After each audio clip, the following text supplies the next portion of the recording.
அஸ்ஸலாமு அலைக்கும். எல்லாரும் எப்படி இருக்கீங்க? ரமதான் எபிசோட் 2க்கு உங்கள் எல்லாரையும் வரவேற்கிறேன். அல்ஹம்துலில்லாஹ். இந்த வீடியோவில் நம்ம நிறைய விஷயத்தை பற்றி பேச போகிறோம். இந்த வீடியோ ஃபுல்லாக பாருங்கள். அப்போ வாங்க வீடியோக்குள்ளே போகலாம்.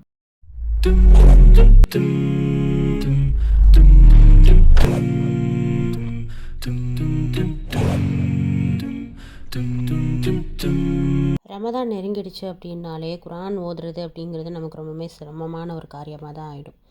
பொதுவாகவே நம்மளில் நிறைய பேருக்கு ஒரு பழக்கம் இருக்குது.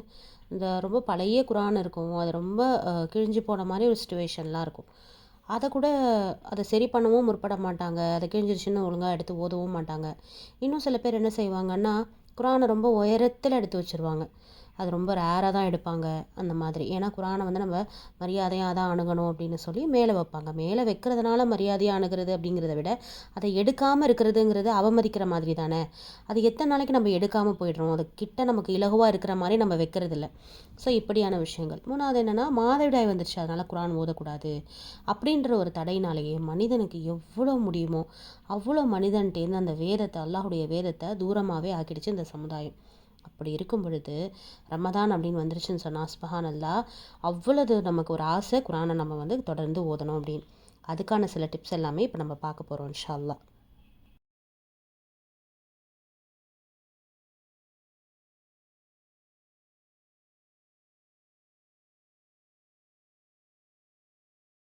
ஃபர்ஸ்ட்டு குரான் ஓதுறோம் அப்படின்னாலே நமக்கு ஒரு கோலை செட் பண்ணணும். நம்ம மனசில் நினைக்கணும், நாம் வந்து நம்ம இந்த குரானை வந்து நல்ல முறையில் ஓதி முடிக்கணும் அப்படிங்கிற ஒரு நீயத்து நமக்கு வேணும். நம்மளோட நீயத் அப்படிங்கிறது எப்படி இருக்கணும்னா, குரானை 10 குரானாவது நம்ம முடிச்சிடணும் அப்படிங்கிறது நமக்கு இருக்கக்கூடாது. இங்கே போட்டி போட வேணாம் யாரோடையும். நம்ம குரானை வந்து நமக்கு நிதானமாகவும் பொறுமையாகவும் பொருள் அறிந்தும் நாம் ஓதுறதுக்கு நம்ம என்ன செய்யணும், முற்படணும். குரானை நம்ம எவ்வளோ பிஸியாக இருந்தாலும் அல்ஹம்துலில்லாஹ் கொஞ்சமாவது நான் ஓதிடணும் அப்படிங்கிற ஒரு எண்ணத்தை நாம் வைக்கணும். ரெண்டாவதாக என்னன்னு கேட்டிங்கன்னா, ஒரு ஷெடியூல் போடணும். அந்த ஷெடியூல் போடும்போது குரானை நான் எப்போல்லாம் ஓதுறதுக்கு எனக்கு ஃப்ரீ டைம் இருக்குதுன்னு முன்னாடியே நீங்கள் யோசிக்கணும். நம்ம எல்லாருமே இப்போ ஒன்றும் புதுசாக ரமதானை தழுவில்ல, எவ்வளோ நாளாக நம்ம ரமதானை தழுவிட்டு இருக்கோம். அப்படி இருக்கும்போது எப்பப்பெல்லாம் நமக்கு ஃப்ரீ டைமு நமக்கு நல்லாவே தெரியும். ஒரு 6-7 ஆப்ஷனாவது நமக்கு வரும். அந்த டைமில் நம்ம குரானை ஓதுறதுக்கு நமக்கு என்ன செய்யணும் அப்படின்னா எடுத்துக்கணும். உதாரணத்துக்கு ஃபஜர் டைமில் ஓதலாம், இல்லை வந்து தூங்குறதுக்கு முன்னாடி ஓதலாம். இப்படியான நேரங்களை நீங்கள் நோட் பண்ணி வச்சுக்கோங்க. அடுத்த 3வது என்னென்னா, சின்னதாக ஸ்டார்ட் பண்ணுறது. எடுத்த உடனேயே நான் ஒரு ஜுஸு முடிக்க போகிறேன், பாரு ஒரு வக்துக்கு ஒரு ஜுஸு முடிக்க போகிறேன். இந்த பிளானர்ஸ்லாம் வரும். இந்த ஒரு மாதத்தில் குரான் முடிக்கிறது எப்படி, கடகடன்னு முடிக்கலாம் அப்படிங்கிற பிளானர்ஸ்லாம் நமக்கு கொண்டு வந்து கொடுப்பாங்க சில பேர், இல்லை வாட்ஸ்அப்பில் வரும். இதெல்லாம் வேண்டாம். சின்னதாக ஸ்டார்ட் பண்ணாலே நமக்கு போதும். முதல்ல ஒரு பேஜ் முடிக்க முடியுதா பார்க்கணும், இல்லைனா அட்லீஸ்ட் ஒரு லைனாவது ஓதுறதுக்கு நமக்கு பொறுமை இருக்கான்னு பார்க்கணும். அதுக்கப்புறமா 2 பேஜாக அதை மாற்றணும். கொஞ்சம் கொஞ்சமாக அது ஹேபிட் ஆனதுக்கப்புறம் நம்ம கிராஜுவலாக இன்க்ரீஸ் பண்ணலாம். அது ரமதானில் அப்படி சொல்ல முடியாதே சிஸ்டர், ரமதான் நம்ம நிறையா தானே ஓதணும். எனக்கு புரியுது. முன்னாடி நாள் ரமதான் ஸ்டார்ட் ஆகும்போதே முழிச்சிட்டு ஃபுல்லாக நம்ம வந்து ஒரு 5-6 ஜுஸு முடிச்சதுக்கப்புறமா ஃபுல்லாக ட்ரெயின் ஆகி நம்ம படுத்துருவோம். அப்படி இல்லாமல் too much of anything is good for nothing. ரொம்ப அளவுக்கு அதிகமாக நம்ம ஒரு விஷயம் பண்ணும்போது நமக்கு அது நல்லது கிடையாது.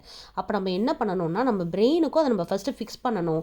நான் இன்ட்ரெஸ்ட்டோடு தான் இதை செய்கிறேன் அப்படின்னு. ஸோ கொஞ்சம் கொஞ்சமாக நம்ம என்ன செய்யலாம்னா ஸ்டார்ட் பண்ணலாம். 4வது விஷயம் என்னென்னா, நம்ம என்ன படிக்கிறோங்கிறத நம்ம புரிஞ்சுக்கிறது. இதில் தான் நமக்கு தமிழாக்கத்தோட தொடர்பு மாஷா அல்லாஹ் வருது. அப்போ டிரான்ஸ்லேஷன் யூஸ் பண்ணுறது, தஃப்சீர் யூஸ் பண்ணுறது அப்படின்னு சொல்லி மாஷா அல்லாஹ் அதையும் இதையும் நம்ம சேர்ந்து படிக்கும்போது இருக்கக்கூடிய அழகு. இங்கே சில பேருக்கு ஒரு பிரச்சனை வரும். என்னென்னா, தமிழாக்கத்தை படித்தா நான் அரபு ஓதி முடிக்காமல் போயிடுவேனே, அப்போ நான் ரமதானில் குரான் ஓதி முடிக்கலைங்கிற பேரில் எனக்கு வந்துடும். ரமதானில் குரான் நிறைய ஓதுங்கன்னு தான் சொல்லியிருக்காங்களே தவிர, கண்டிப்பாக குரானை ரமதானில் முடிக்கணுங்கிறதுக்கு கிடையாது.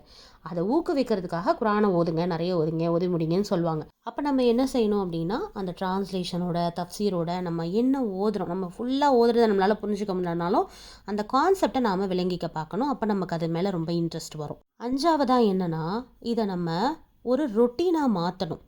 என்ன ஆனாலும் சரி, நம்ம கண்டிப்பாக இன்ஷா அல்லாஹ் ஓதணும். அதுக்கு என்ன தெரியுமா வழி, நம்மளை சுற்றி இருக்கக்கூடிய இடங்கள்லாம் குரான் நம்ம கண்ணுக்கு தெரிகிற மாதிரி இருக்கணும். அதுக்கு முதல்ல நம்மக்கிட்ட நிறைய குரான் இருக்கணுமே சிஸ்டர். ஒரு குரானை வச்சுட்டு எத்தனை இடத்துக்கு கொண்டு போகிறதுன்னு. இன்றைக்கி நமக்கு ட்ரெஸ்ஸு வேணும்னா நிறையா வாங்கிக்கிறோம், தேவையில்லாத கிஃப்ட் ஐட்டம் நிறையா வாங்கிக்கிறோம், வீட்டுக்கு யூஸே இல்லாத எல்லா விதமான பிளெண்டர், எல்லா விதமான மிக்சி, எல்லா விதமான நைஃப்ஸ் எல்லாம் நம்ம வாங்கி வச்சுக்கிறோம், சட்டி பானெல்லாம் வாங்கிக்கிறோம். 1க்கு 2 குரான் கூடவா வாங்குறது நமக்கெல்லாம் பிரச்சனை. ஏன்னா ஒரு குரானை வாங்கி முழுசாக ஓதலைன்னா இன்னொரு குரான்லாம் வாங்கக்கூடாது. அதுவும் வாங்கி சும்மா இருந்துருச்சுன்னா என்ன பண்ணுறதுன்னு. ஏன் சும்மா வைக்கணும் நம்ம? நம்ம சும்மா வைக்கிறதுக்காக குரான் வாங்குகிறோம். அப்போ அந்த குரானை எப்படி எப்படிலாம் எங்கெங்கெல்லாம் நம்ம வச்சு நம்ம வந்து இன்னும் கூட நம்ம அல்லாஹ்விடத்தில் நாம் நெருங்குறதுக்கு ஒரு வழிவகுக்கும். நான் இத்தனை வருஷமாக ஃபாலோ பண்ணுறதை உங்கள்கிட்ட இப்போ நான் ஷேர் பண்ணிக்கிறேன் இன்ஷா அல்லாஹ். குரான் பார்த்தீங்கன்னா நம்ம அதிகமாக இருக்கக்கூடிய இடங்களில் நாம் வைக்கலாம். வேலை முடிச்சுட்டு வந்து உட்கார இடமா இருக்கும், இல்லை ஒரு ஸ்டடி டேபிளாக இருக்கும். இப்படியான இடங்களில் நாம் அந்த குரானை வைக்கும் பொழுது நம்ம போய் அல்லாவே வந்து உட்காந்துட்டோம், எந்திரிச்சு போய் எடுக்கணுமே, சரி அதுக்கு பதிலாக ஃபோனை நோண்டுவோம் அப்படின்னு ஆயிடுது. அது இல்லாமல் அதிகமான இடங்களில் நாம் இருக்கக்கூடிய இடங்கள்லாம் அந்த குரான்களை நம்ம பிரித்து வைக்கலாம். தமிழாக்கம் ஒரு இடத்துல, இன்னும் குரான் ஒரு இடத்துல அப்படின்னு சொல்லி நம்ம பிரித்து வைக்கலாம். வெப்சைட்டில் பார்த்தீங்கன்னா சூரத்துல் பக்கரா மட்டும் தனியாக நான் வாங்கி வச்சுருக்கேன். ஏன்னா நைட் டைமில் ஓதணும், நம்ம மார்னிங் ஓதனா நைட்டாவது ஓதணும் அப்படிங்கிறதுக்காக நான் அங்கே வச்சுருக்கேன். பிள்ளைங்களுக்கு வந்து தர்ஜுமாவை இன்ட்ரடியூஸ் பண்ணலாம். அவங்களுக்கு ஒரு தர்ஜுமா கொடுக்கலாம், குரான் கொடுத்து ஓதுறதுக்கு. அவங்களோட குரானையே நீங்கள் ரிப்பீட்டடாக ஓத சொல்லலாம். அதே மாதிரி வீட்டுக்கு வரக்கூடிய கெஸ்ட்டுக்கும் 2 குரான் எக்ஸ்ட்ரா நீங்கள் வைக்கலாம். அதே மாதிரி இந்த பாக்கெட் குரான்ஸ் வருது பாருங்கள், ரொம்ப ஹெல்ப்ஃபுல். வெளியிலலாம் போனோன்னா ஓதாமல் போயிடுறோம், பஸ்ஸில் கார்லலாம் நோன்பு டைம்லலாம் வெளில போகிற மாதிரி. அதை ஹேண்ட்பேக்கில் வச்சுக்கிறதுக்கு ரொம்ப இலகுவாக இருக்குது. மொபைல் யூஸ் பண்ணால் டிஸ்ட்ராக்ஷன் வந்துடும்னு சொல்லி யூஸ் பண்ண மாட்டோம் இல்லையா. இந்த மாதிரி ப்ராடக்ட்ஸும் ஈஸியாகவே நமக்கு மார்க்கெட்டில் கிடைக்கிறதுனால அல்ஹம்துலில்லாஹ் ரொம்பவே யூஸ்ஃபுல்லாக இருக்குது. அப்புறம் நான் என்னோடய சோஃபா சைடு உட்காருவேன். நான் சோஃபாவில் உட்காந்துட்டு சைடில் பார்த்தீங்கன்னா ஈஸியாக எடுக்கிற மாதிரி இருக்கும் குரான். இப்போ வெயிட்டான குரான் அப்படின்னா நமக்கு வந்து உட்காரும் போது தான் ஓத முடியும். படுத்துடுறோம், ரொம்ப டயர்டாக இருக்குது, அப்போ நம்ம குரான் ஓத மாட்டோம், மொபைல் நோண்டுவோம். அதுக்கு இந்த பாக்கெட் குரான்ஸ்லாம் ரொம்ப ஹெல்ப்ஃபுல்லாக இருக்குது. அதனால தான் நான் என்னோட அந்த டீ டேபிள்லேயே நான் வச்சுட்டேன். அப்போ யார் வேணால் நம்ம அந்த மாதிரி படுத்துட்டு கூட நம்ம ஓதிக்கலாம் அல்ஹம்துலில்லாஹ். அப்போ குரானை நம்ம ஓதுறதுக்கான முயற்சியில் நாம் நெருங்கும் போது அல்லாஹ்வும் நமக்கு என்ன செய்வான்னா அந்த மனசில் நமக்கு அதை போடுவான், நமக்கு ஆக்கிட்டு நமக்கு அல்லாஹ் மனசில் போடுவான் அல்ஹம்துலில்லாஹ். அப்போ அதற்கான முயற்சிக்கான கூலியும் நமக்கு கிடைக்கும் தானே அல்ஹம்துலில்லாஹ். மெயினாக லேடிஸுக்கு இருக்கக்கூடிய டவுட்டு, கிச்சன்லேயே ரொம்ப நேரம் ஸ்பெண்ட் பண்ணுற மாதிரி இருக்குது.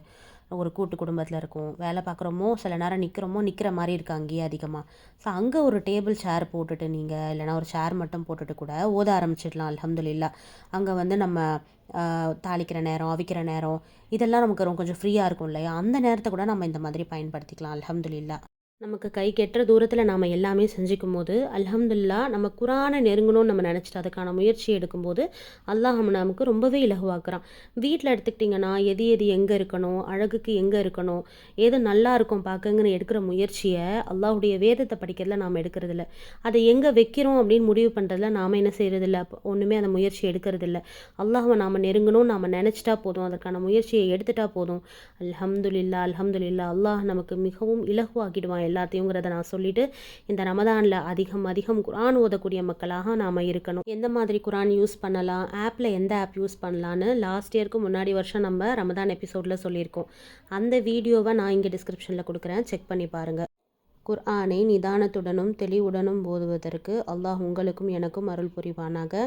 இந்த வீடியோ உங்கள் எல்லாருக்கும் யூஸ்ஃபுல்லாக இருக்கும்னு நம்புகிறேன்.